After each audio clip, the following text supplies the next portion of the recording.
నమస్తే. లా excellence Telugu current అఫైర్స్కి స్వాగతం. ముందుగా ఇవాల్టి కొటేషన్ చూద్దామండి.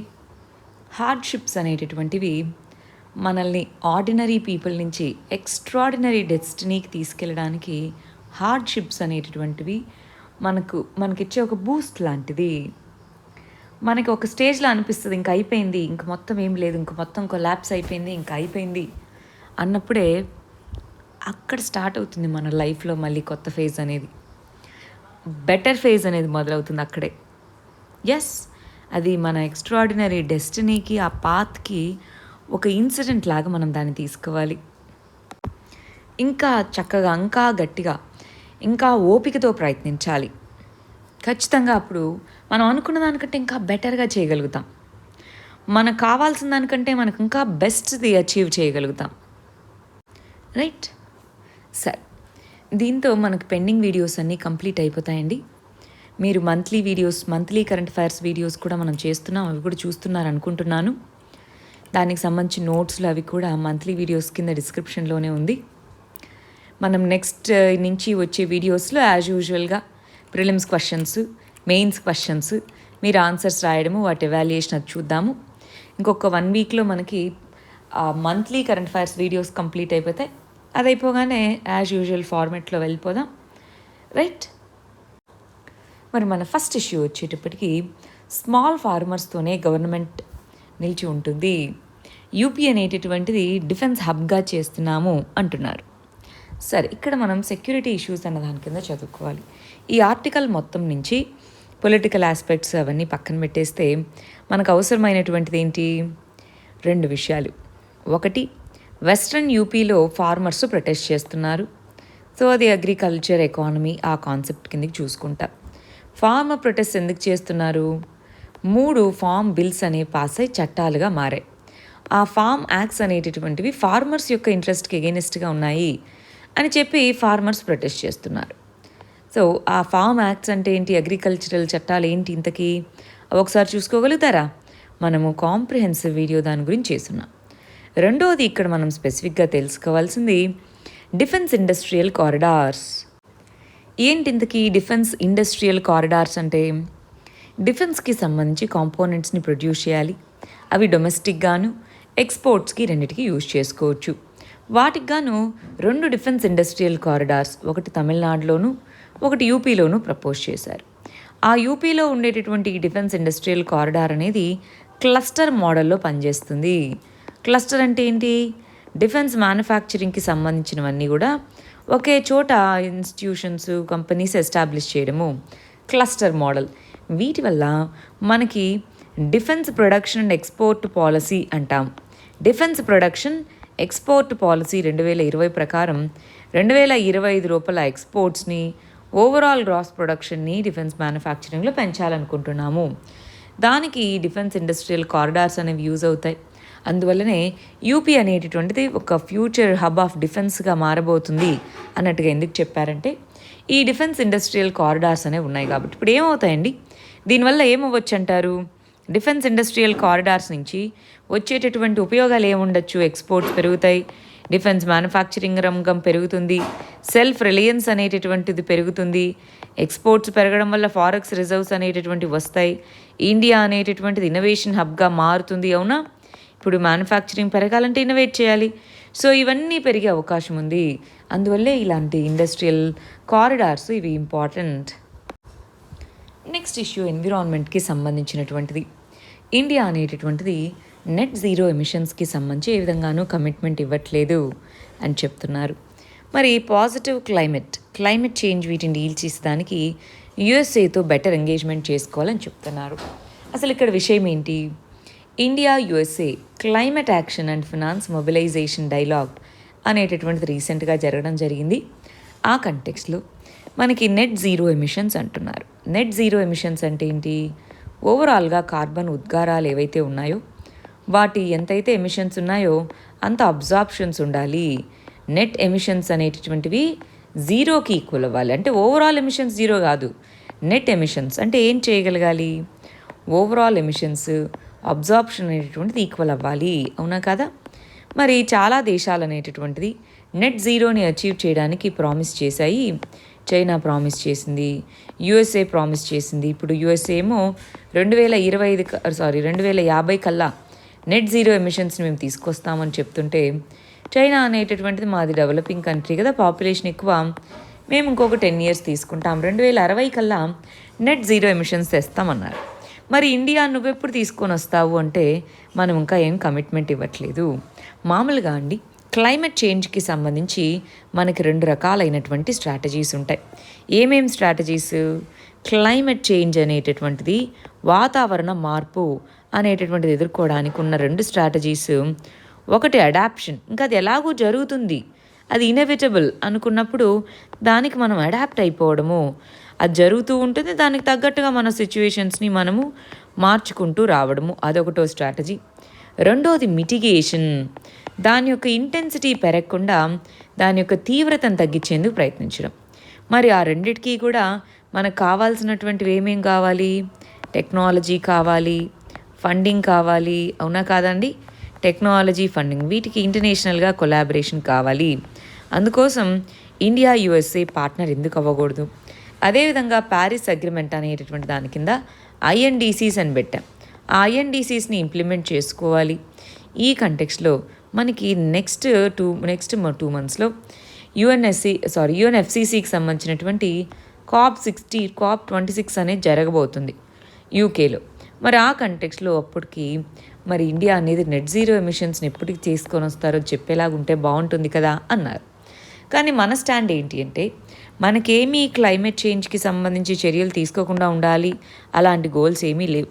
కానీ మనకున్న ఇష్యూస్ ఏంటి అంటే, మనకున్న పాపులేషన్కి తగ్గట్టుగా మన రీసోర్సెస్ అనేటటువంటిది మనం బిల్డ్ చేసుకోగలగాలి. ఆ రీసోర్సెస్ బిల్డ్ చేసుకోగలగాలి అంటే డెవలప్మెంటల్ ప్రయారిటీస్ మనకున్నట్టు, అంతేనా? ఈ డెవలప్మెంటల్ ప్రయారిటీస్ని మనము ఎన్విరాన్మెంటల్ కన్సర్న్స్ని రెండింటినీ బ్యాలెన్స్ చేయాలి, అవునా కాదా అండి? ఆ ఎన్విరాన్మెంటల్ కన్సర్న్స్ని, డెవలప్మెంటల్ ప్రయారిటీస్ని బ్యాలెన్స్ చేయకుండా నెట్ జీరో ఎమిషన్స్ అనేది చూసుకుంటూ వెళ్తామంటే ఎనర్జీ సెక్యూరిటీ కానీ అవన్నీ ఎలా అచీవ్ చేయగలం? సో అందువల్ల ఇండియా అనేటటువంటిది, ఇదిగోండి మాకు వీలైనంత వరకు మేము చేస్తాము, హిస్టారికల్ జస్టిస్ ఉండాలి అంటే మీరు మెజర్స్ తీసుకోవాలి. దానికి ఎంతైతే మెజర్స్ అవుతారో అది మీరు తీసుకోండి. మా సైడ్ నుంచి మేము ఎంత చేయగలమో అంత చేసేందుకు ప్రయత్నిస్తాము. అది ఇండియా యొక్క స్టాండ్ అన్నమాట. ఆల్రెడీ ఇండియా అనేటటువంటిది మనకి national action plan on climate change అంటామండి, NAPCC అన్నట్టుగా. ఈ NAPCC అని ఇలాంటివి కొన్ని ఉన్నాయి, కొన్ని తీసుకొని వచ్చున్నాం ఆల్రెడీ. సో చాలా మెజర్స్ తీసుకున్నాము, ఇంకా అడిషనల్గా కూడా తీసుకుంటూ ఉంటాం. కానీ ఇప్పుడే మేము కమిట్మెంట్ ఇవ్వలేము నెట్ జీరోకి, అది ఇక్కడ చెప్తున్న విషయం. నెక్స్ట్ ఇష్యూ ఇంటర్నేషనల్ రిలేషన్స్కి సంబంధించింది. ఇండియా యూకే రెండు కూడా ట్రేడ్ టాక్స్ని మొదలుపెట్టాయి. November 1 నుంచి వాటిని ఇంకొంచెం ఫాస్ట్గా తీసుకెళ్తాము. దాని నుంచి ఎర్లీ హార్వెస్ట్ అనేటటువంటి అగ్రిమెంట్ అనేటటువంటిది March 2022 కల్లా కంప్లీట్ అయ్యేలాగా చూస్తామని చెప్తున్నారు. అసలు ఏంటి ఇక్కడ, దేనికి సంబంధించిన అగ్రిమెంట్ ఇది ఒకసారి చూద్దామా? మనకి 2 దేశాల మధ్య ట్రేడ్ జరిపేటప్పుడు టారిఫ్స్, రెస్ట్రిక్షన్స్ కొంత ఉంటాయి. అయితే మనకి WTO అనేటటువంటిది ఈ విధంగా రెస్ట్రిక్షన్స్ అవి లేకుండా తగ్గించుకోవాలండి అంది. సరే, మరి 2 దేశాల మధ్య ట్రేడ్ని పెంచుకోవడానికి, స్ట్రాటజిక్ డెప్త్ని పెంచుకోవడానికి కొన్ని అగ్రిమెంట్స్ అనేటటువంటివి చేసుకుంటూ ఉంటారు. వాటిని ఫ్రీ ట్రేడ్ అగ్రిమెంట్ అని పిలుస్తారనమాట, FTA అని అంటారు. మరి FTAs అనేటటువంటివి ఏం చేస్తాయి? ఫ్రీ ట్రేడ్ అగ్రిమెంట్ కింద ఏమేం జరుగుతుంది? టారిఫ్స్ అనేటటువంటివి తగ్గిస్తారు. పూర్తిగా జీరో చేయాల్సిన అక్కర్లా, ఫ్రీ అంటే అసలు టారిఫ్స్ ఏమీ లేకుండా ఉండాల్సిన అక్కర్లా, టారిఫ్స్ తగ్గిస్తారు. రెండోది రెస్ట్రిక్షన్స్, అవి కాకుండా ఏవైనా other restrictions, non tariff restrictions అంటారు. ఈ రెస్ట్రిక్షన్స్ ఏమైనా ఉంటే, లెట్స్ ఏ ఫైటోసానిటరీ మెషర్స్ కానీ, లేదా కొన్ని రకాలైనటువంటి ఇంపోర్ట్ కంట్రోల్స్, ఇలాంటి రెస్ట్రిక్షన్స్ ఉంటాయి. ఈ నాన్ టారిఫ్ రెస్ట్రిక్షన్స్ని తగ్గిస్తారు. ఆ విధంగా ఫ్రీ ట్రేడ్ అగ్రిమెంట్. ఈ ఫ్రీ ట్రేడ్ అగ్రిమెంట్ వివిధ స్టేజెస్లో చేసుకుంటూ వస్తారు.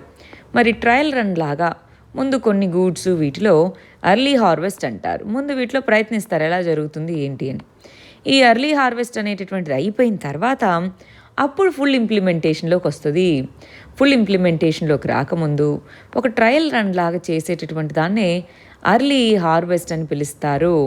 ఈ ఎర్లీ హార్వెస్ట్ అయిపోయిన తర్వాతే ఫుల్ ఇంప్లిమెంటేషన్ అనే దానికి తీసుకొని రావడం జరుగుతుంది.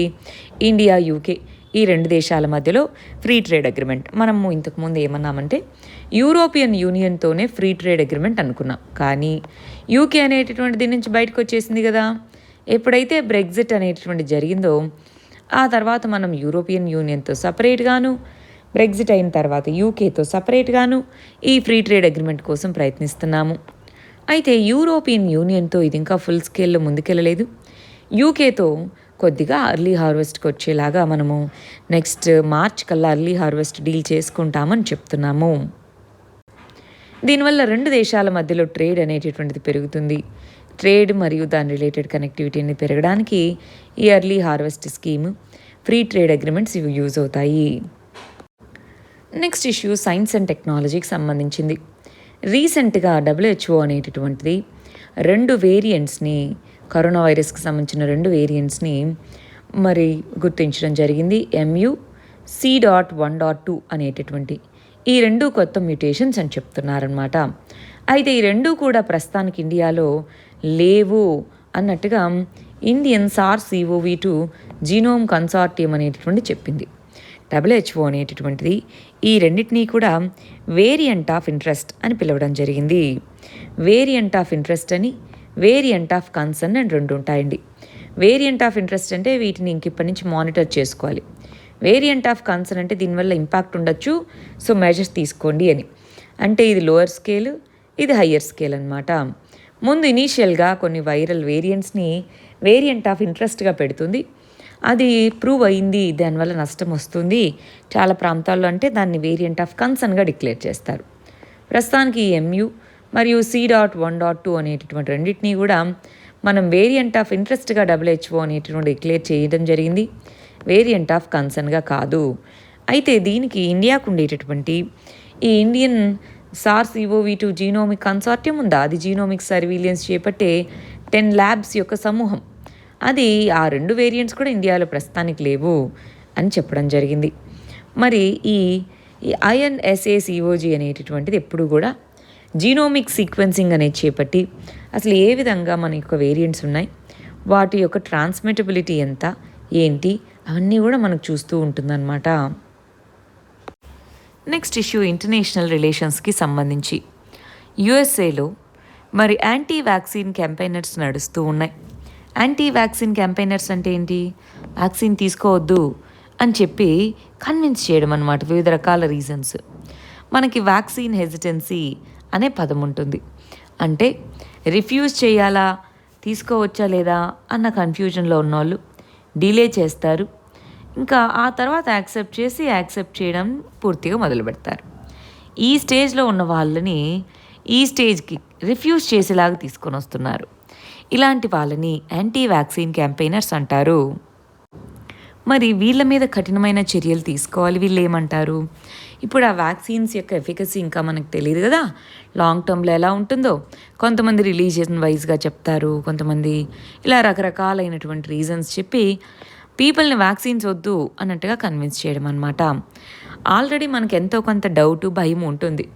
ఇంత త్వరగా తయారు చేశారు, ఇది మంచిదేనో కాదో, ఒకవేళ లాంగ్ టర్మ్లో ఇంపాక్ట్ ఉంటుందో తెలియదు కదా.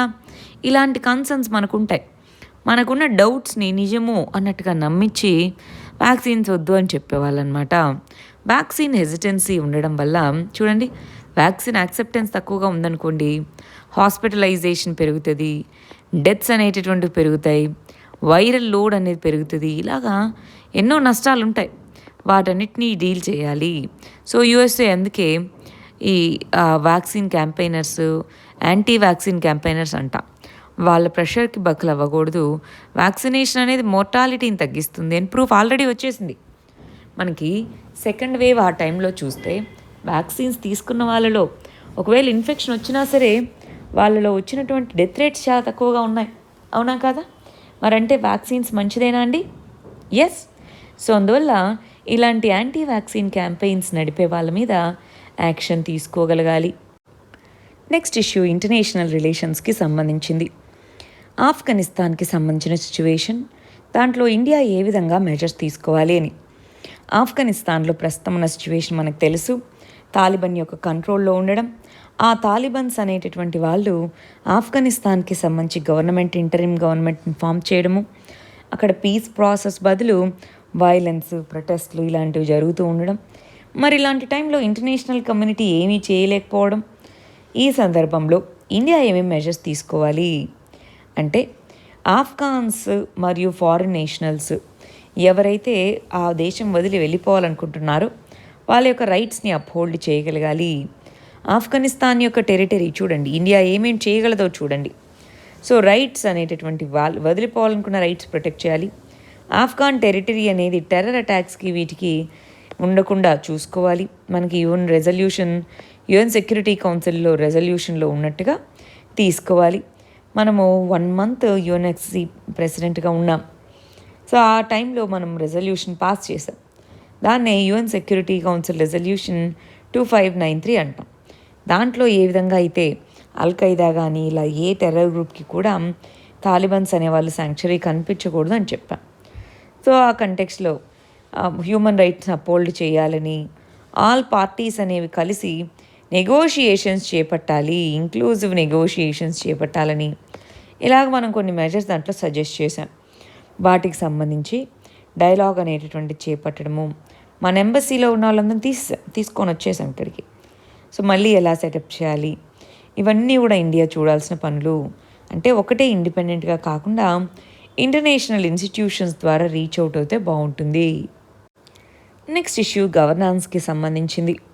ఇంటర్నెట్ షట్ డౌన్స్ అనేటటువంటివి దేనికి దారితీస్తాయి, దానికి సంబంధించినటువంటి ఇష్యూస్ ఏంటి అనేసి. మనకి ఇంటర్నెట్ షట్ డౌన్స్ అనేటటువంటివి చాలాసార్లు చాలా ప్లేస్లు, జమ్మూ అండ్ కాశ్మీర్ కానీ ఢిల్లీలో ప్రొటెస్ట్లు జరిగే దగ్గర కానీ చేస్తూ వచ్చారు. మరి ఈ కంటెక్స్లో Anuradha Bhasin versus union of India case అనేది, దాంట్లో సుప్రీంకోర్టు అనేది గవర్నమెంట్ ఇంటర్నెట్ షట్ డౌన్స్ విధించవచ్చు. ఏ చట్టం కింద విధిస్తుందండి? ఇంటర్నెట్ షట్ డౌన్స్ అనేటటువంటివి ఐటీ చట్టము, ఇన్ఫర్మేషన్ టెక్నాలజీ చట్టము 2000 అనే చట్టం కింద ఇంటర్నెట్ షట్ డౌన్స్ విధించవచ్చు. కానీ ఈ అనురాధ భాషన్ అనేటటువంటి కేసులో సుప్రీంకోర్టు ఏమందంటే టెంపరీగా విధించవచ్చు, లిమిటెడ్ ఇన్ స్కోప్, లాఫుల్గా ఉండాలి, ఎప్పుడు నెససరీయో అప్పుడు, ఎంత డిస్ప్రపోర్షనెట్గానో అప్పుడే, అంతేగాని ఇష్టం వచ్చినట్టుగా ఇంటర్నెట్ యాక్సెస్ అనేటటువంటి దాన్ని తీసేస్తూ వెళ్తే, ఇప్పుడు ఇంటర్నెట్ అనేటటువంటిది అందరికీ ఒక బేసిక్ నెసెసిటీ అయిపోయింది, ఎడ్యుకేషన్కి కానీ, జాబ్కి కానీ, బిజినెస్కి కానీ, దేనికైనా సరే. మరి ఇంటర్నెట్ షట్ డౌన్స్ వీటన్నిటిని ఇంపాక్ట్ చేస్తావునా కదా? Wide range of economic impact ఉంటుంది ఆ ప్రాంతానికి. లైవ్లీహుడ్ దెబ్బతింటాయి, హెల్త్ కేర్, ఎడ్యుకేషన్, ఇలాంటి ఎన్నో వాటిలో ఇంటర్నెట్ లేని టైంలో అది డిజిటల్ డివైడ్స్ని ఇంకా పెంచుతుంది తప్ప తగ్గించదు. సో ఆ కంటెక్స్లో ఇంటర్నెట్ షట్ డౌన్స్ అనేటటువంటి మినిస్క్యూల్గా అనురాధ భాషన్ కేసులో చెప్పినట్టుగా లిమిటెడ్ ఇన్ స్కోప్, లాఫుల్గా, నెససరీగా, ప్రపోర్షనేట్గా ఉండేటట్టు చూసుకోవాలి. నెక్స్ట్ ఇష్యూ ఇండియా మరియు ఆస్ట్రేలియా మధ్యలో ఉన్నటువంటి 2+2 డైలాగ్. 2+2 డైలాగ్ అంటే ఏంటండి? మామూలుగా 2 దేశాల మధ్య ఏమైనా మీటింగ్స్ కానీ, కాన్ఫరెన్సెస్ కానీ జరిగినప్పుడు ఎక్స్టర్నల్ అఫైర్స్ మినిస్టర్ లేదా ఫారిన్ మినిస్టర్ అంటారు. సో వీళ్ళు మీట్ అవుతారు 2 సైడ్ల నుంచి. ఇక్కడ 2+2 అంటే ఎక్స్టర్నల్ అఫైర్స్ మినిస్టర్తో పాటు మన సైడ్ నుంచి డిఫెన్స్ మినిస్టర్, వాళ్ళ సైడ్ నుంచి కూడా డిఫెన్స్ రిలేటెడ్ మినిస్టర్ మీట్ అవ్వడము, మన సైడ్ నుంచి 2 ఇంపార్టెంట్ మినిస్టర్స్, వాళ్ళ సైడ్ నుంచి మీట్ అవుతే దాన్ని 2+2 సమ్మిట్ అంటారు. వీళ్ళలో ఒకరు ఖచ్చితంగా ఈ సమ్మిట్లో 2+2 సమ్మిట్లో ఖచ్చితంగా డిఫెన్స్కి సంబంధించిన వాళ్ళు ఉంటారు. మనకి ఇలాంటి 2+2 సమ్మిట్ అనేటటువంటిది ఆస్ట్రేలియాతో ఇప్పుడు జరుపుతున్నాం కదా, యుఎస్ఏతో ఆల్రెడీ ఉంది, రష్యాతో ఉంది, జపాన్తో ఉంది. ఇలా మనకి ఇంపార్టెంట్ కంట్రీస్ ఏవైతే ఉన్నాయో చూడండి, ఆస్ట్రేలియా, యుఎస్ఏ, జపాన్, ఈ 3 మన ఇండియా అన్నీ కలిస్తే క్వాడ్ గ్రూపింగేనా? అంటే క్వాడ్ మెంబర్స్ అన్నిటితోనూ 2+2 లెవెల్ సమ్మిట్ చేపడుతున్నట్టేనా? మరి 2+2 సమ్మిట్లో ఆస్ట్రేలియాకి సంబంధించి ఇండో పసిఫిక్ రీజన్ అనేటటువంటి దీని యొక్క థీమ్గా ఉంది. ఇండియా ఆస్ట్రేలియా మధ్య ట్రేడింగ్ అనేటటువంటిది పెంచాలి అని, దానికి సంబంధించి ఇండో పసిఫిక్ రీజన్లో ఇప్పుడు చైనా యొక్క ఛాలెంజ్ పెరిగింది. ఈ రీజన్ మొత్తంలోనూ ఆస్ట్రేలియా, చైనా మధ్య టెన్షన్స్ పెరుగుతూ ఉన్నాయి. ఇలాంటి కంటెక్స్లో దాన్ని ఎలా ట్యాకిల్ చేయాలి, ఇంకా ట్రేడ్ వైజ్గా కానీ, స్ట్రాటజిక్గా కానీ ఏ విధంగా రిలేషన్షిప్ అనేది డీపెండ్ చేసుకోవాలి, ఇవన్నీ కూడా ఇక్కడ ఉన్నటువంటి ఇష్యూస్. నెక్స్ట్ ఇష్యూ ఎన్విరాన్మెంట్కి సంబంధించింది. మనకి పొల్యూషన్ కలగజేసేటటువంటి వివిధ రకాల రంగాల్లో ట్రాన్స్పోర్ట్ రంగం అనేటువంటిది ఇంపార్టెంట్ పొల్యూటెంట్స్ని రిలీజ్ చేసే రంగంగా చెప్పచ్చు. మరి ఈ ట్రాన్స్పోర్ట్ సెక్టార్లో నార్మల్గా క్రూడ్ ఆయిల్ ప్రోడక్ట్స్ అయినటువంటి పెట్రోలు, డీజిల్ వీటితో నడిచే వాటికంటే ఎలక్ట్రిక్ వెహికల్స్ వాడితే ఎలా ఉంటుంది?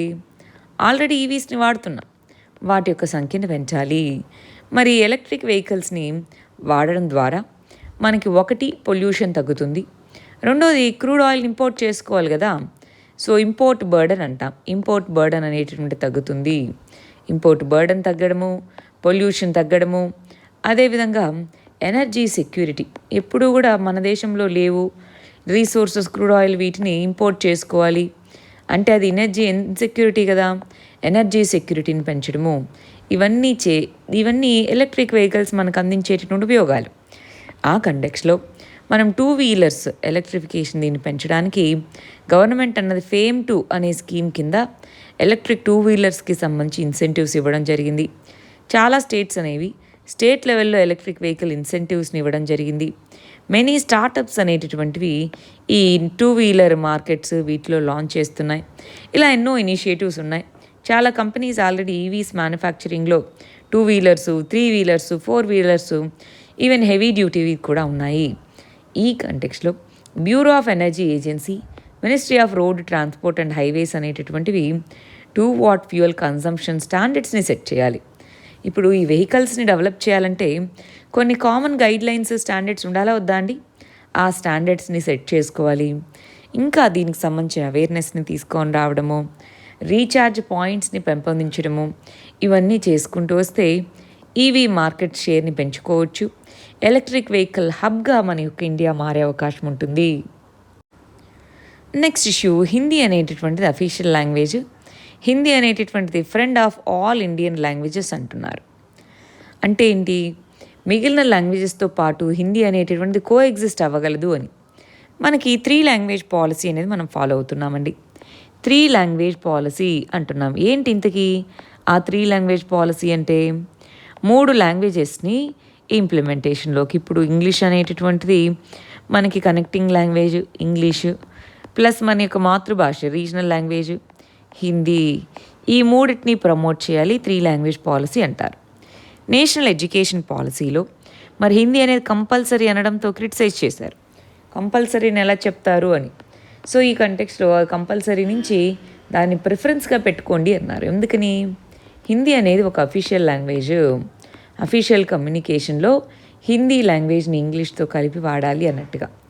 ఇండియా యొక్క అఫీషియల్ లాంగ్వేజ్ హిందీ, కానీ నేషనల్ లాంగ్వేజ్ లేదు. ఇంపార్టెంట్ అండి. మనకు ఒక జాతీయ భాష అనేది లేదు, నేషనల్ లాంగ్వేజ్ లేదు. నేషన్ మొత్తానికి ఒకటే లాంగ్వేజా? హిందీ మాట్లాడే వాళ్ళు తక్కువ మందే ఉన్నారు కదా. అందుకే నేషనల్ లాంగ్వేజ్ లేదు. అఫీషియల్ లాంగ్వేజ్గా హిందీని కాన్స్టిట్యూషన్లోనే గుర్తించడం జరిగింది. ఈ కంటెక్స్లో రీజనల్ లాంగ్వేజెస్ని మర్చిపోకూడదు. రీజనల్ లాంగ్వేజెస్లో కంటెంట్ ఇవ్వాలి. ప్రొఫెషనల్ కోర్సెస్ని కూడా రీజనల్ లాంగ్వేజ్లో రన్ చేయాలి అన్న ఉద్దేశం కింద NEP నేషనల్ ఎడ్యుకేషన్ పాలసీ కింద మనము రీసెంట్గానే కొన్ని ఇంజనీరింగ్ కాలేజెస్, టెక్నికల్ కాలేజెస్ అనేవి తీసుకొని రావడం జరిగింది. హిందీ అనేటటువంటి దాన్ని ఇండియన్ లాంగ్వేజెస్ అన్నిటితో కలిసి ఉండగలదు అన్నట్టుగా చెప్తున్నారనమాట. మరి అఫీషియల్ లాంగ్వేజెస్ వీటన్నిటిని డీల్ చేసేటటువంటి మినిస్ట్రీ ఏది? Home ministry. అందుకే అఫీషియల్ లాంగ్వేజెస్ డే కానీ ఇవే వచ్చినా సరే ఎవరు ముందంజలో ఉంటారు? హోమ్ మినిస్ట్రీ అనేది ఇవన్నీ జరుపుతూ ఉంటుంది. ఎందుకంటే నోడల్ ఏజెన్సీ అదే కాబట్టి. నెక్స్ట్ ఇష్యూ ఎకానమీకి సంబంధించినటువంటిది. GST కౌన్సిల్ అనేటటువంటిది పెట్రోల్ మరియు డీజిల్ని GST పరిధి కిందకి తీసుకొని రావచ్చు అంటున్నారు. రీసెంట్గా మనకి ఏమైంది? క్రూడ్ ఆయిల్ ప్రైసెస్ పెరగడము, దాంతోపాటు ట్యాక్సెస్ ఎక్కువగా ఉండడం వల్ల పెట్రోల్, డీజిల్ ధరలు భారీగా పెరిగాయి. ఆ సందర్భంలో కొన్ని రాష్ట్రాలు GST అనేటటువంటిది goods and services tax, indirect tax కదా, ఫ్యూయల్స్ని కూడా ఎందుకు GSTలోకి తీసుకొని రాకూడదు అని అడిగారు. మీరందరూ ఓకే అంటే నాదేముంది, మేము కూడా ఓకే అని సెంటర్ అంది. మరి GST కౌన్సిల్ మాత్రమే దానికి డెసిషన్ తీసుకోగలదు. GST కౌన్సిల్ అనేది ఒక కాన్స్టిట్యూషనల్ బాడీ. ఇది యూనియన్ మరియు స్టేట్ గవర్నమెంట్స్కి సంబంధించిన మెంబర్స్, సెంటర్కి సంబంధించిన మెంబర్స్ ఉంటారు. వీటిలో ఏదైనా ఓటింగ్కి సెంటర్కి 1/3%, స్టేట్స్కి 2/3% ఓటింగ్ పవర్ ఉంటుంది. ఏ నిర్ణయం తీసుకోవాలన్నా 75% సపోర్ట్ అనేది, అంటే 3/4 సపోర్ట్ అనేటటువంటి చేయాలి. 3/4 మెంబర్ సపోర్ట్ చేయాలి. దీనికి చైర్పర్సన్గా ఫినాన్స్ మినిస్టర్ ఉంటారు. Minister of state for finance మెంబర్గా ఉంటారు. వైస్ చైర్పర్సన్గా one of the state finance మినిస్టర్స్ని ఎన్నుకుంటారు. స్టేట్ ఫినాన్స్ మినిస్టర్స్ యూటీకి సంబంధించిన వాళ్ళు, ఎవరికైతే మినిస్ట్రీస్ ఉన్నాయో వాళ్ళందరూ మెంబర్స్గా ఉంటారు. వీళ్ళందరూ కలిసికట్టుగా డెసిషన్ తీసుకుంటారు. ఈ జిఎస్టీ కౌన్సిల్ మరి దీంట్లో పెట్రోల్, డీజిల్ ప్రైసెస్ని కూడా ఇంక్లూడ్ చేయాలి అనేది ఇక్కడ చెప్తున్న విషయం. నెక్స్ట్ ఇష్యూ ఇంటర్నేషనల్ రిలేషన్స్కి సంబంధించినటువంటిది. మనకి ఇండియాకి మరియు సింగపూర్ ఈ రెండింటి మధ్య ఫాస్ట్ పేమెంట్ సిస్టమ్స్ని లింక్ చేయడము అంటున్నారు. ట్రాన్స్ఫర్ ఆఫ్ ఫండ్స్ అనేవి ఈజీగా చేసేందుకు గాను రిజర్వ్ బ్యాంక్ ఆఫ్ ఇండియా మరియు మానిటరీ అథారిటీ ఆఫ్ సింగపూర్ అనేటటువంటివి ఒక ప్రాజెక్ట్ని అనౌన్స్ చేశాయి. దాని కింద ఇండియాకి సంబంధించినటువంటి ఫాస్ట్ పేమెంట్ సిస్టమ్ అయినటువంటి యూపీఐని మరియు సింగపూర్కి సంబంధించినటువంటి ఫాస్ట్ పేమెంట్ సిస్టమ్ అయినటువంటి పేనోని, ఈ రెండింటిని ఇంటిగ్రేట్ చేయాలి. అంటే ఈ రెండింటిని లింక్ చేయొచ్చు. మనకి ఇప్పుడు యూపీఐలో మనకు అకౌంట్ ఓపెన్నా సింగపూర్కి సంబంధించిన పేనోతో కనెక్ట్ అవ్వచ్చు, వాళ్ళు ఉన్న మన యూపీఐతో కనెక్ట్ అవ్వచ్చు. దీనివల్ల ఏమవుతుంది, పేమెంట్స్ అనేవి ఈజీగా క్విక్గా, ఇప్పుడు సింగపూర్లో మన వాళ్ళు ఉంటున్నారు అనుకోండి, సో అక్కడి నుంచి పంపించవచ్చు, లేదా ఇక్కడి నుంచి అక్కడికి పంపించవచ్చు, లేదా మనం ఇక్కడి నుంచి అక్కడికి వెళ్ళాము టూరిస్ట్గా అనుకుందాము. సో అక్కడ ఇలాంటి రీటైల్ పేమెంట్స్ వీటన్నిటికీ కూడా యూపీఐ మరియు పేనవ్ అనే లింక్ యూజ్ అవుతుంది. ఇది ఇండియాకి సింగపూర్కి ఉన్నటువంటి ఫినాన్షియల్గాను అదర్ రంగాల్లో ఉన్నటువంటి క్లోజ్ కోఆపరేషన్ని ఇలాంటి ఇనిషియేటివ్ సూచిస్తుంది. ఎస్ఆర్ నో అండి. నెక్స్ట్ ఇష్యూ ఇంటర్నేషనల్ రిలేషన్స్కి సంబంధించి శ్రీలంక అనేటటువంటిది ఎక్స్టర్నల్ ఇనిషియేటివ్స్ ఏవైతే ఉన్నాయో హెచ్ఆర్సి, హ్యూమన్ రైట్స్ కౌన్సిల్ అని అంటాం. హ్యూమన్ రైట్స్ కౌన్సిల్కి సంబంధించినటువంటి ఏవైతే ఇనిషియేటివ్స్ శ్రీలంకలో ఉన్నాయో అవి సొసైటీలో డివిజన్స్ తీసుకొని వస్తాయంటున్నారు. అసలు ఏంటి హ్యూమన్ రైట్స్ కౌన్సిల్కి శ్రీలంకకి ఏంటి సంబంధం? వీళ్ళు ఇనిషియేటివ్స్ తీసుకొస్తే అక్కడ ఎందుకు సొసైటీలో డివిజన్స్ వస్తాయి? ఇవి ఒకసారి చూద్దామా. మనకి శ్రీలంకలో 2009లో సివిల్ వార్ అనేటటువంటిది ఎండ్ అవ్వడం జరిగింది. ఎల్టీటీఈ అనే గ్రూప్కి ఎగెయినెస్ట్గా ఆ పర్టిక్యులర్ కంట్రీలో సివిల్ వార్ జరిగినప్పుడు దాని మీదకి మిలిటరీ అనేటటువంటిది యుద్ధాన్ని ప్రకటించింది. దాన్నే ఎల్టీటీఈ వార్ అంటాము. ఈ ఎల్టీటీఈ వార్ అనేది ముగిశాక ఈ వార్ టైంలో ఎంతోమంది మీద హ్యూమన్ రైట్స్ వైలేషన్స్, అట్రాసిటీస్ జరిగాయని కంప్లైంట్ ఉంది. అంటే తమిళ్ మైనారిటీ మీద ఎన్నో రకాల వార్ క్రైమ్స్ చేశారు అని అన్నారు. దానికి సంబంధించి యుఎన్హెచ్ఆర్సీ కింద ట్రూత్ అండ్ రీకన్సీలియేషన్ కమిటీ అనేది ఏర్పాటు చేశారు. ఎవరైతే ఈ అట్రాసిటీస్కి పాల్పడ్డారో వాటి మీద యాక్షన్స్ తీసుకోవాలి అని ఒక కమిటీని, ట్రిబ్యునల్ని ఏర్పాటు చేశారు. కానీ శ్రీలంకలో ఇప్పుడు మళ్ళీ నేషనలిస్టిక్ గవర్నమెంట్ రావడము, దానికి సంబంధించిన ముందుకు వెళ్ళకపోవడంతో యుఎన్హెచ్ఆర్సీలో కొన్ని రెజల్యూషన్స్ ప్రకారం ఇదిగోండి మీరే ఒక ఎక్స్టర్నల్ ఇన్వెస్టిగేషన్ పెట్టండి అని డిమాండ్స్ మొదలయ్యాయి హెచ్ఆర్సీ. కానీ మీరు ఇన్వెస్టిగేట్ చేయడం ఏంటి, ఇది మా సావరన్ ఇష్యూ కదా, సిన్హలీస్, తమిళ్స్ అని ఇప్పుడు మీరు వచ్చి మధ్యలో ఇన్వాల్వ్ అవుతే సొసైటీలో డివిజన్స్ అవుతాయి, మీరు వద్దు అంటున్నారు. కానీ మీరు హ్యూమన్ రైట్స్ వైలేషన్స్కి రెస్పెక్ట్ ఇవ్వట్లేదు, దానికి సంబంధించి మెజర్స్ తీసుకోమంటే ఏం మాట్లాడట్లేదు. అలాంటప్పుడు మరి మేము ఎలా చూస్తూ ఊరుకుంటాము అన్నది యుఎన్హెచ్ఆర్సీ యొక్క స్టాండ్. అసలు యుఎన్హెచ్ఆర్సీ అనేది యుఎన్కి సంబంధించిన స్పెషలైజ్డ్ బాడీ. 2006లో ఏర్పాటు చేయడం జరిగింది. యుఎన్ రెజల్యూషన్ 60/251 ద్వారా దీంట్లో ఓవరాల్గా 47 మెంబర్ కంట్రీస్ ఉన్నాయి. ఒక్కొక్క కంట్రీని 3 సంవత్సరాల టెన్యూర్తో యునైటెడ్ నేషన్స్ జనరల్ అసెంబ్లీ నుంచి ఎన్నుకుంటారు. యుఎస్ఏ అనేది యుఎన్హెచ్ఆర్సీ నుంచి క్విట్ అవ్వడం జరిగింది.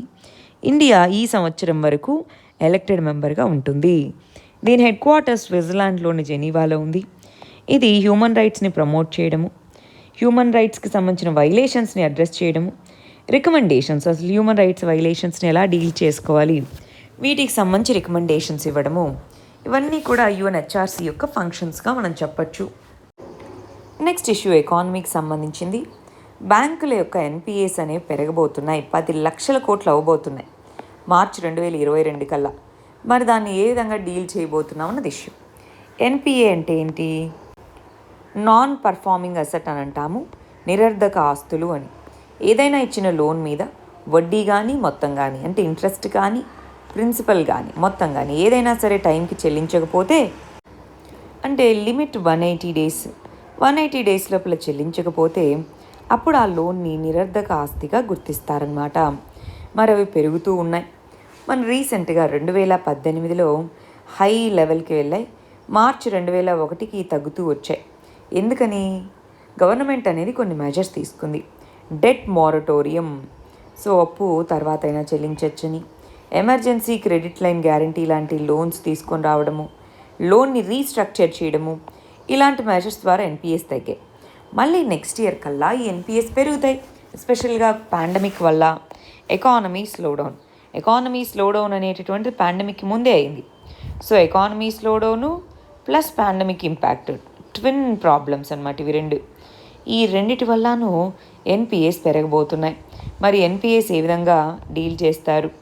ఆ నిరర్ధక ఆస్తులు వచ్చి మేము దివాలా తీస్తున్నామంటే దానికి సంబంధించి మనకు ఐబీసీ అని ఉంది, దాని ఎఫెక్టివ్నెస్ ఎంత ఉంటుంది అనేది ఫ్యూచర్లో నెక్స్ట్ ఇయర్ తెలియబోతుంది. ఎన్పిఎస్ పెరిగిపోతున్నాయి కాబట్టి అంటున్నారు.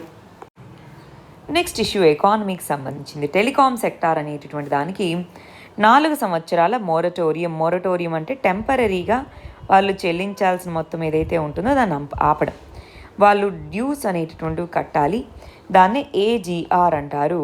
అడ్జస్టెడ్ గ్రాస్ రెవెన్యూ అనే దాని కింద 10 సంవత్సరాల్లో ఎవ్రీ ఇయర్ ఇంత కట్టాలి అని సుప్రీంకోర్టు జడ్జిమెంట్ కింద డిపార్ట్మెంట్ ఆఫ్ టెలికాంకి ఈ టెలికాం కంపెనీస్ కట్టాలి. కానీ ఇప్పుడు ఆల్రెడీ ఉన్నటువంటి క్రైసిస్ సిచ్యువేషన్లో మేము కట్టలేము, మాకు ఏదో ఒక సపోర్ట్ అయితే కల్పించాలని అడిగే.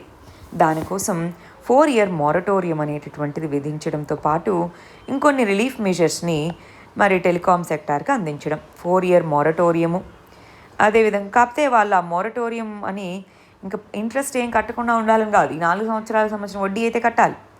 100% ఫారిన్ ఇన్వెస్ట్మెంట్ని ఆటోమేటిక్ రూట్ ద్వారా అలో చేయడము. ఇంతకుముందు 49% ఆటోమేటిక్ రూట్ ద్వారా టెలికాంలో ఉన్నింది ఎఫ్టీఏ, ఇప్పుడు 100% అలో చేయడము.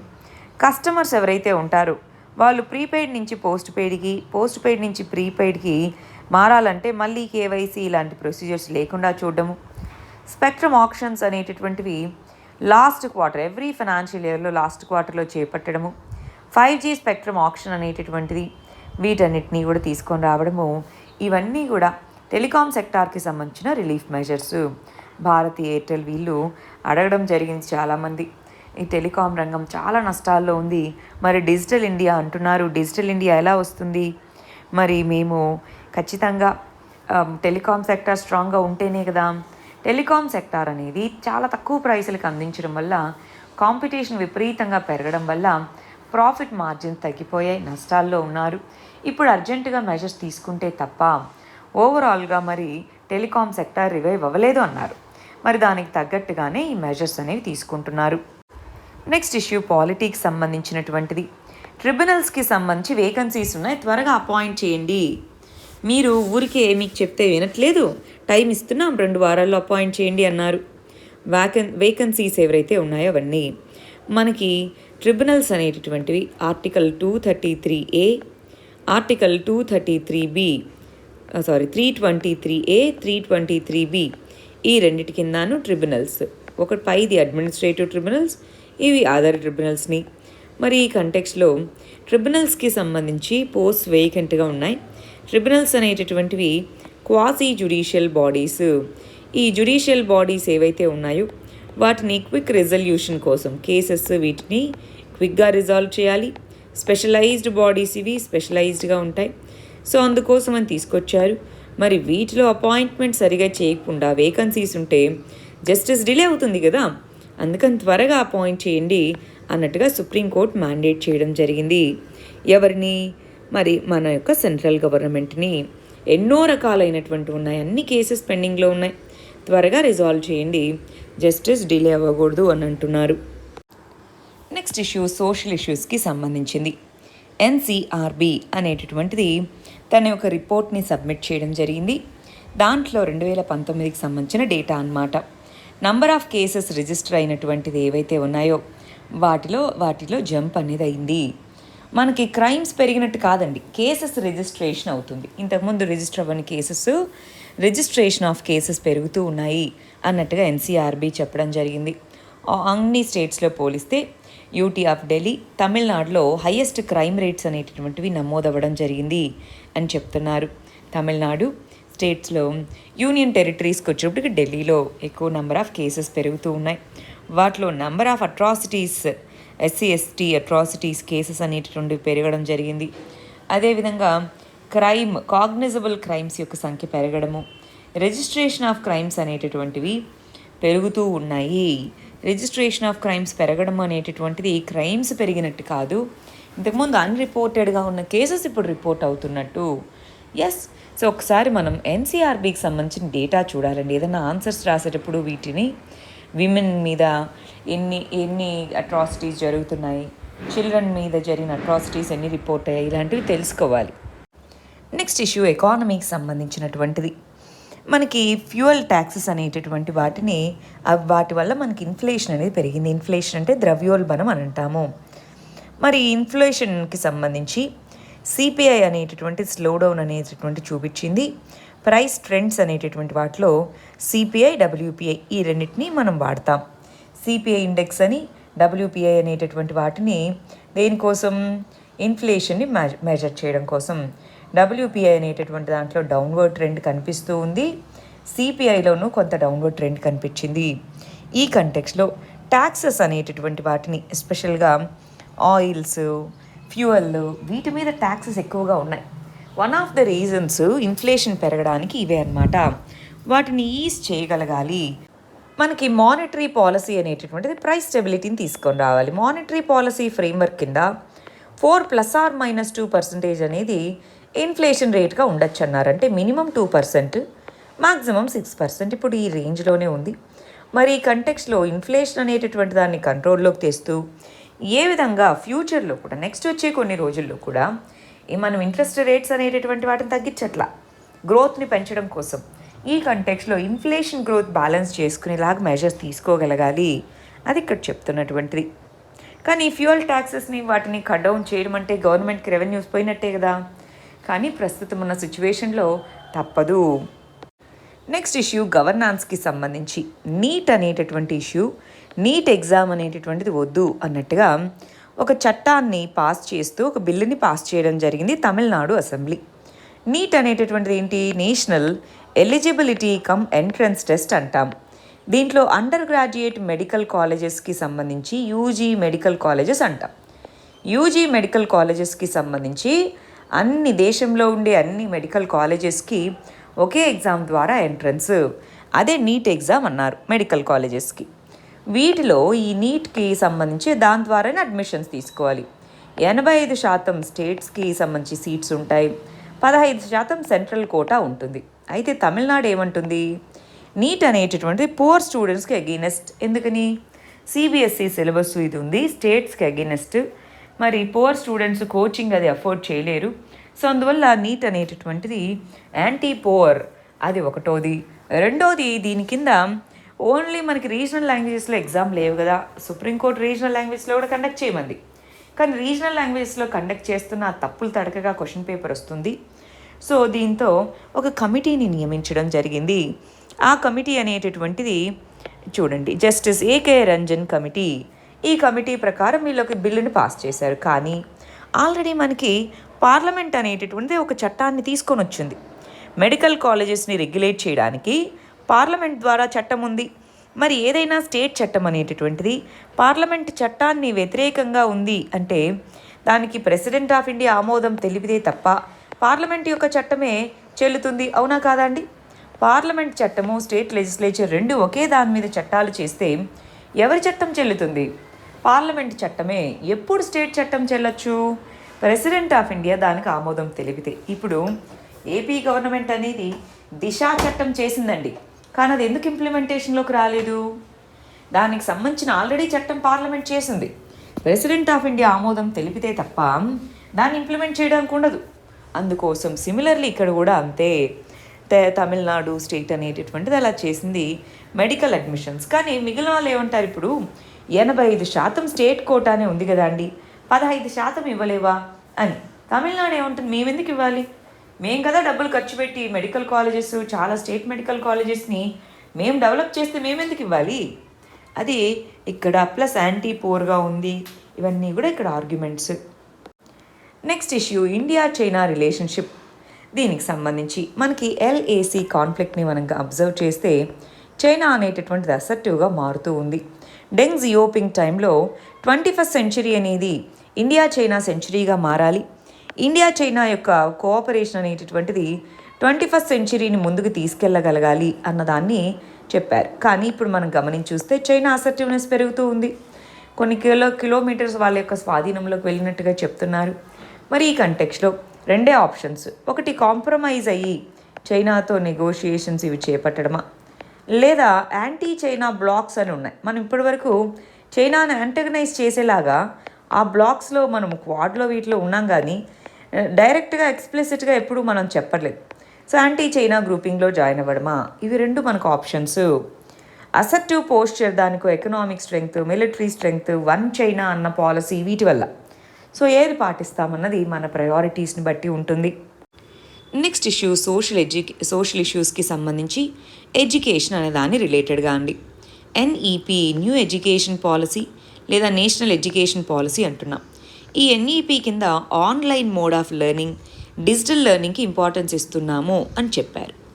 మరి కోవిడ్ టైంలో ఆల్రెడీ దీంట్లో అనుకున్నవి కొన్ని ఇంప్లిమెంట్ చేస్తున్నారు. చూడండి, స్కూల్స్ ఆఫ్ ది ఫ్యూచర్ అనేటటువంటి దాని కింద బోత్ మనకి స్కూల్స్ ఆఫ్ ది ఫ్యూచర్ అనేటటువంటి ఇప్పుడు డిబేట్ అయింది, ఎస్పెషల్గా ఈ నేషనల్ ఎడ్యుకేషన్ పాలసీ కింద. అయితే కొంత బ్రాడ్ అండర్స్టాండింగ్ అనేటటువంటిది ఆల్రెడీ మనకి కోవిడ్ టైంలో ఇంప్లిమెంట్ చేసిన కొన్నిటి వల్ల వచ్చింది. అవేంటి, ఆల్రెడీ ఫిజికల్ ఇన్ఫ్రాస్ట్రక్చర్ నుంచి డిజిటల్ వర్చువల్ ఇన్ఫ్రాస్ట్రక్చర్కి కొంత మూవ్ అయ్యాము.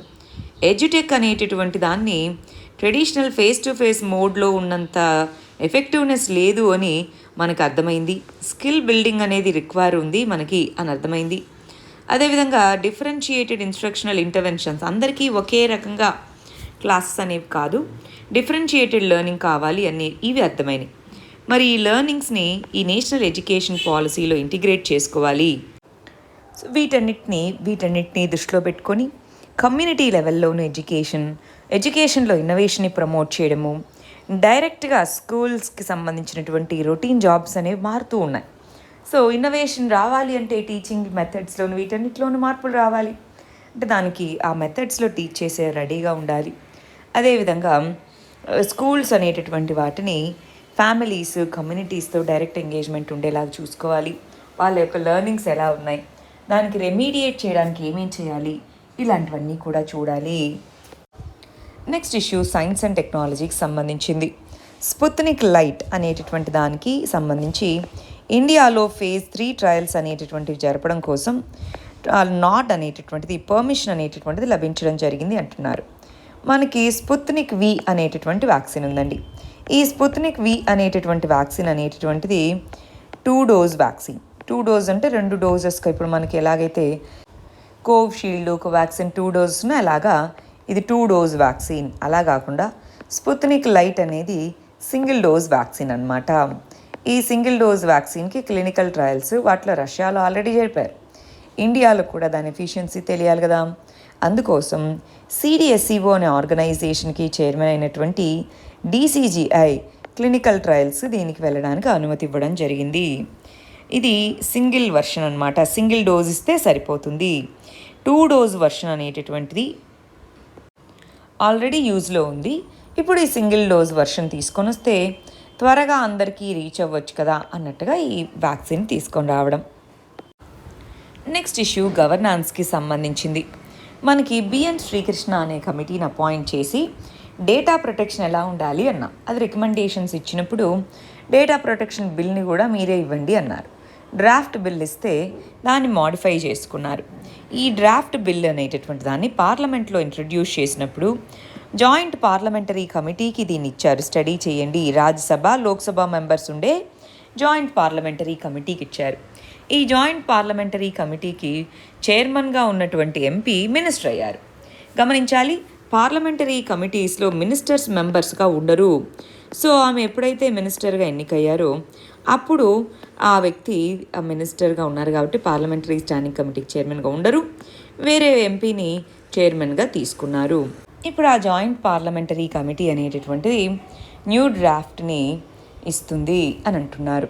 మనకి పర్సనల్ డేటా ప్రొటెక్షన్ బిల్ అనేది ఇంట్రడ్యూస్ చేశారు, దాన్ని జాయింట్ పార్లమెంటరీ కమిటీకి ఇచ్చారు. ఈ బిల్ అనేటటువంటిది డేటా కలెక్షన్, స్టోరేజ్, ప్రాసెసింగ్ ఎలా ఉండాలి, కన్సెంట్తోనే డేటా ప్రాసెస్ చేయాలి, ఇవి చెప్పడము. సెన్సిటివ్ పర్సనల్ డేటా అనేటటువంటి దాన్ని ఇండియాలోనే స్టోర్ చేయాలని చెప్పడము. దీన్ని ఎక్స్ప్లిసిట్ కన్సెంట్ కంపల్సరీగా అవసరం సెన్సిటివ్ డేటాని కలెక్ట్ చేసేటప్పుడు. అదేవిధంగా డేటా ప్రొటెక్షన్ అథారిటీ అనేటటువంటి దాన్ని ఎస్టాబ్లిష్ చేసి మిస్యూజ్ ఆఫ్ డేటాని ప్రివెంట్ చేయడం కోసం తీసుకొని రావడము. ఇవన్నీ కూడా ఈ బిల్లో ఉన్న ఇంపార్టెంట్ ప్రొవిజన్స్గా చెప్పచ్చు. నెక్స్ట్ ఇష్యూ ఎకానమీకి సంబంధించినటువంటిది. మన క్యాబినెట్ అనేటటువంటిది ప్రొడక్షన్ లింక్డ్ ఇన్సెంటివ్ స్కీమ్ అనేటటువంటి దానికి ఆటోమొబైల్ సెక్టార్లో ఎక్స్టెండ్ చేయడం జరిగింది అంటున్నారు. ఈ స్కీమ్ కింద ఏం చేయబోతున్నారు? 26,000 కోట్ల రూపాయల ఇన్సెంటివ్స్ ఇచ్చేందుకు ఈ ప్రొడక్షన్ లింక్డ్ ఇన్సెంటివ్ స్కీమ్ని advanced technology, green vehicles, automobile parts, drones, వీటిలో దీనికి ఎక్స్టెండ్ చేయడం అన్నమాట. ఈ స్కీమ్లో ఫ్రెష్ ఇన్వెస్ట్మెంట్స్ని తీసుకొని వస్తాయని ఆటోమొబైల్ కాంపోనెంట్స్లో 2.3 లక్షల కోట్ల ఇన్వెస్ట్మెంట్స్ వరకు రావచ్చు, ప్రొడక్షన్ రావచ్చు అని, 7.5 లక్షల కొత్త జాబ్స్ రావచ్చు అని దీని కింద చెప్తున్నారు. మ్యానుఫ్యాక్చరింగ్ రంగం పెంచేందుకోసమే ఈ ప్రొడక్షన్ లింక్డ్ ఇన్సెంటివ్ స్కీమ్ తీసుకొచ్చారండి. అంటే ఈ లాస్ట్ ఇయర్ బేస్ ఇయర్లో ఇంత ప్రొడక్షన్ ఉంది, ఆ ఇయర్కి ఇప్పుడున్న దానికి ఎంత ప్రొడక్షన్ పెరిగింది, ఎంతైతే పెరిగి ఉంటుందో దాని మీద ఇన్సెంటివ్స్ ఇస్తారు. మరి ఇక్కడ సేల్స్ వాల్యూ లింక్డ్ స్కీమ్ అని అంటాం. దీంట్లో ఎవరైతే కంపెనీ ఒరిజినల్ ఎక్విప్మెంట్ని మ్యానుఫ్యాక్చర్ చేస్తారో, let's A battery electric vehicles కానీ, హైడ్రోజన్ ఫ్యూయల్ సెల్ వెహికల్స్ కానీ, లేదా కాంపోనెంట్ ఛాంపియన్షిప్ అనే దాని కింద అడ్వాన్స్ ఆటోమేటివ్ టెక్నాలజీ కాంపోనెంట్స్, దాంట్లో డ్రోన్ కాంపోనెంట్స్ ఏవైనా సరే ఇవన్నీ వచ్చినప్పుడు, తయారు చేసినప్పుడు వీటి మీద ఇచ్చేటటువంటి ఇన్సెంటివ్ని ప్రొడక్షన్ లింక్డ్ ఇన్సెంటివ్ అని అంటాము. మనకి క్యాబినెట్ అనేది రీసెంట్గా దీన్ని అప్రూవ్ చేయడం జరిగింది.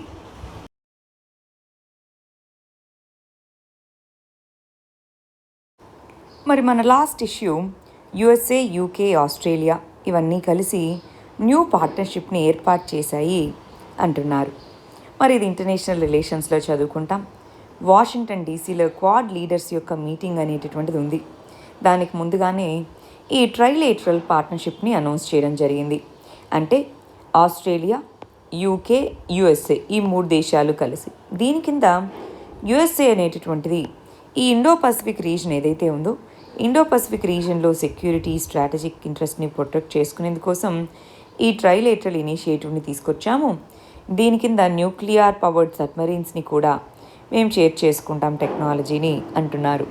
స్ట్రాటజిక్ ఇంట్రెస్ట్ని ప్రొటెక్ట్ చేయడం కోసం తీసుకొని రాబడినటువంటి గ్రూపింగ్ దీన్నే AUKUS గ్రూప్ అని పిలుస్తున్నారు. Australia, USA, UK peace and స్టెబిలిటీని ఈ రీజన్లో తీసుకొని వచ్చేందుకు గాను దీన్ని తీసుకొని రావడం జరిగింది. ఈ 3 దేశాలు ఇండో పసిఫిక్ రీజన్లో క్లోజ్ కోఆపరేషన్ని పెంచుకోవడానికి. ఇవి వాటికి సంబంధించిన ఇష్యూస్ అండి. All the very best. Thank you very much.